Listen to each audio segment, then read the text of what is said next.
is my first YAPC here, so I'd like to thank everybody. It was very inspirational and humbling experience, and I just want to thank my company, Pythian, for making this happening.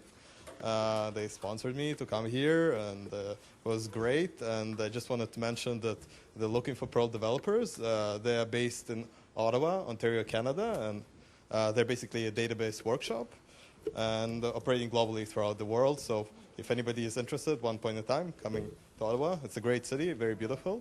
Find me out or find Pythian online, and we'll be happy to have you. Thank you.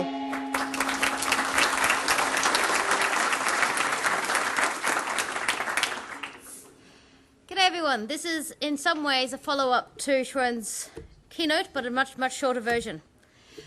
So, the people who use Perl, Schwern said, and I'm going to tell you as well, are not entirely like us, not entirely like the people who are in this room.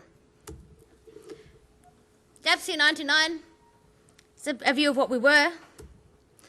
But I'm going to ask for hands up. If you do not feel comfortable raising your hand, even if you fit into the demographics I ask, just keep it down. I don't mind. Hands up for those who are women. Look around. Okay.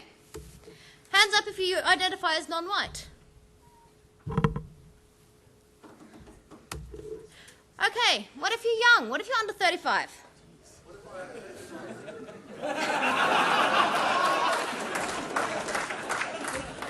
Okay, what if you primarily develop under Windows? No booing. No, not allowed. The Perl.org community is not the same as all the users of Perl. And Schwern gave us this excellent visualization. There are a lot more groups of people who are using Perl. Yes, Noreen created this. There are a lot more users of Perl than the people who turn up to these conferences. Now, I do training. My job is to teach new people Perl. And there are a number of other trainers in this audience that I've spoken to over the course of this week in generating the numbers I give you in the slide. These are somewhat gut feelings. None of us have gone and done demographic surveys of our students, but we have been doing this for years. So we have a good feeling for these numbers. And the first question I said, what is your conversion rate to community? Hey students, come along to Melbourne Perlmongers or Sydney Perlmongers. I try to get them to come along. It's probably a lot lower than even you would hope. These people just want to do Perl for their jobs. These are the people I'm seeing. This is why they're not in this room. This is why our demographics are different. This makes me angry anyway. So again, this is primarily from training in Australia, but I have spoken to the trainers in this conference area and got figures for elsewhere as well. So let's have a look at the kinds of numbers I'm seeing. What do you think the ratio between men and women would be? Schwern gave you a number, and it's about right. About 20% of my course attendees are women. As you noticed, we sort of didn't quite get that. White versus non-white? Up to about 30%. Not so much in my courses in Australia, but with the discussions of the other trainers, 30% is not an unreasonable number. Awesome. Again, not something we're reflecting here. Age?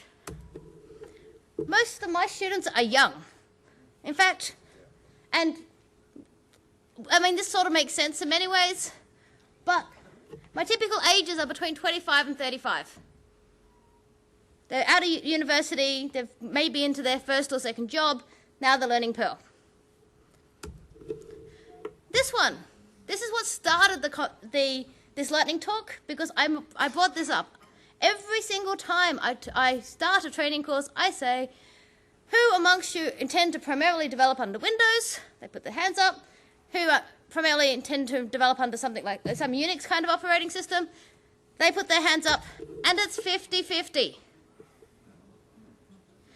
And the other trainers said so too, except for the trainer who refuses to train under Windows.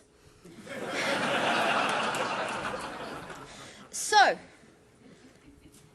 for all of those people who think Perl is just a Unix thing, get over it and stop boo-hissing Windows, because we are not just Perl. Thank you.